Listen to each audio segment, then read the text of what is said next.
Welcome to Integrated Math 3. On this episode, Stevenson will demonstrate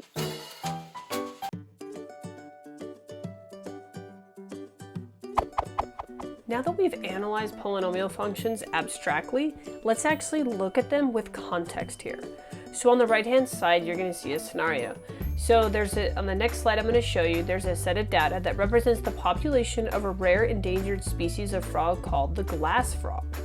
To better understand the glass frog's fertilization habits, scientists have performed a study and they recorded the average number of frog eggs that were laid over the span of 44 months.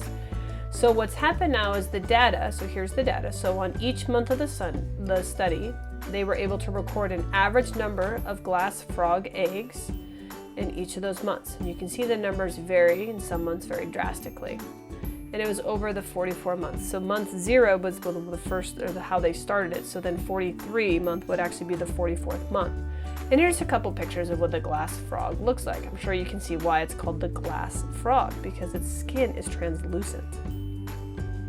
So if you take this data and you put it over a graph, as you see here, the dots, you can see they're not necessarily, they don't follow a nice smooth curve, but by using regression models, you can actually come up with an equation. You can see how this quartic, see the degree is 4, is not, very nice. The numbers are very, complicated decimals here, but it kind of models this trend. So we're going to look at this model, and what I've done for you is I've actually put it in Desmos. So here it is.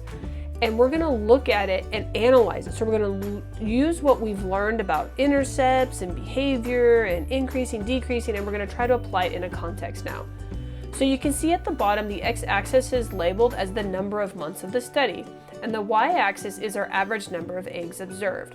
So let's go through our series of questions. So the first one says, using graphing technology, determine the x-intercepts of the function, and then what do they mean in context? So if I look at my graph here, I can see I have 1, 2, 4 x-intercepts. So let's go ahead and list those.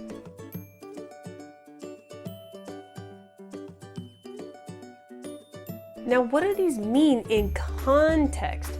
So when we do our mathematics, there's two ways we can look at things. We can look at it from a purely mathematical perspective, or we can apply it to real life situations or context. Well, let's use the labels to help us out.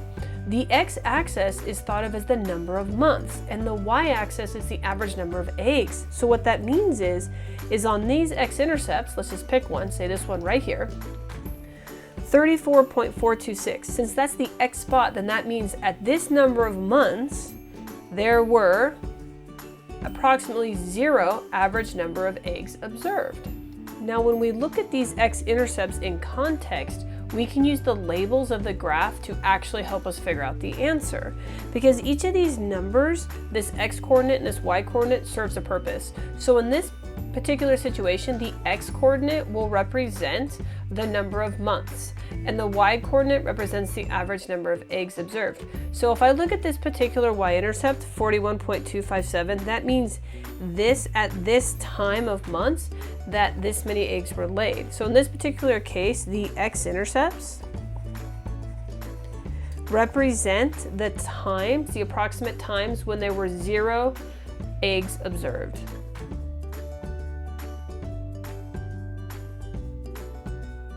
Now, let's look at the next problem. State the end behavior of the function. Does this make sense in context of the problem scenario? Explain your reasoning. Well, let's look at this end behavior. I can see as x approaches positive infinity, my graph is also approaching positive infinity. As x approaches negative infinity, that's the left side, I can see my graph is also approaching still positive infinity.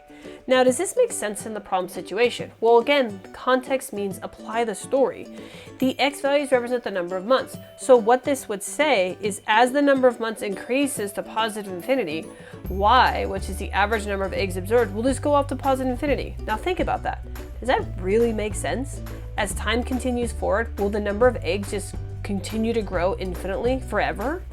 Well, no, right? Because there's so many factors that influence species and their growth. This does not make sense. I mean, think of it this way. As time goes backwards, or if we look back into time, was the growth of the population just increasing automatically? No, it wasn't. So we're going to say this does not make sense because the number of eggs observed will increase and decrease. It will not grow infinitely.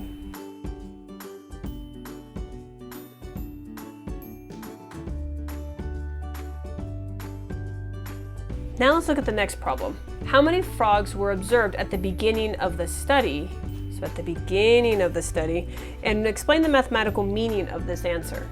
Well, at the very beginning, that would be at 0, right? And I can see it's 0, comma, that number. Okay, so at 0 months, I can see that there was this many frogs.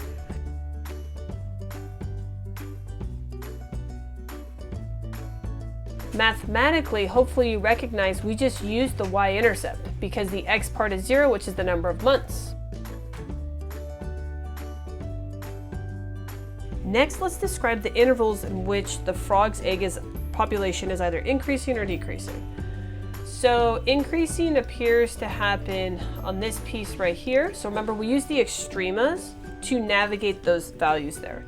So we can see the first interval of increasing is from 5.748 up to this number here. For this next interval, what I want to think about is context here. So I want to actually start at 38.198, but it's tempting to say that it's heading off to positive infinity, but we got to look at context. Remember the table here, it didn't actually go for that many months, right? It went to month 43 here. So when we do this next interval, we want to say it was 38.198 to 43. We don't want to put infinity because the study didn't actually last for infinity, okay? Now let's look at decreasing. When does this decrease? Now it's very tempting to say it starts from negative infinity and goes until 5.748, but the study didn't start on the negative infinity side, it starts at 0. So it's going to go from 0 to that number. Now the next interval of decrease happened from this point, this relative maximum, to this relative minimum. So you can see there's 2 intervals of increase and there are 2 intervals of decrease. Finally, let's look at some maximums and minimums, both relative and absolute. So when was the average, so it says consider the graph that represents the average number of glass frog eggs in the getting started. So identify all the relative maximums. So there really is only one relative max. Now the relative minimums. In here we actually have, it looks like 2 relative minimums.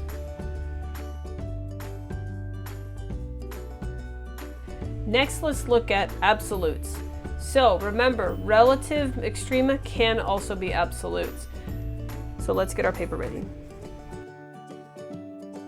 According to my end behavior here, this graph will not have any absolute maximums. However, if I look at my data table, my data is going to convey something otherwise. So I can see my absolute maximum appears to be this 15,966.9, which happened at month 24. And my absolute minimum, I had to change that here because I wrote it down the wrong spot, appears to be 108.4 at month 7.